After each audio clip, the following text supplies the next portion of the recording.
আমাদেরকে দিয়েছেন, এর চর্চা হয়েছে, নেয়ামতগুলো আমরা পেয়েছি।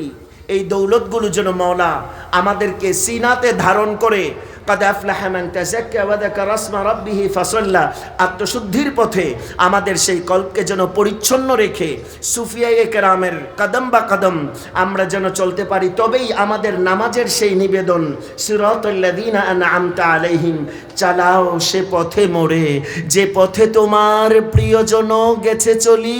সেই সুফি বুজুর্গ আউলিয়া কেরামদের দেখানো পথ আর মত অনুযায়ী যেন আমরা চলতে পারি। আপনাদের প্রতি আন্তরিকতা, ভালোবাসা, অনেক অনেক শুভকামনা। ইমামে আজম আবু হানিফা স্মৃতি সংসদের প্রতি তারা চমৎকার আয়োজন করে আমাদেরকে কথা বলার সুযোগ করে দিয়েছেন, বিজ্ঞ ওলামায়ে কেরামদেরকে দাওয়াত দিয়েছেন, আমার মতন ছোট্ট মানুষকেও আপনারা কথা বলার মতন জায়গা করে দিয়েছেন। আপনাদের প্রতি কৃতজ্ঞতা জানাচ্ছি।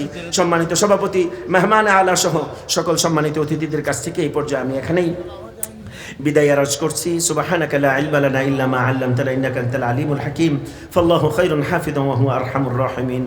মাল দৌলত জাহির ও বাতিন আতা কর গায়ব সে, মাল দৌলত জাহির ও বাতিন আতা কর গায়ব সে, শাহ জৈনুল আবিদিন শামে হুদা কে ওয়াস্তে। সবাই ভালো থাকুন, সুস্থ থাকুন এই প্রত্যাশায় আজকের মতো মিসকিন এখানে বিদায় আরজ করছি। আসসালামু আলাইকুম ওয়া রাহমাতুল্লাহি ওয়া বারাকাতুহু।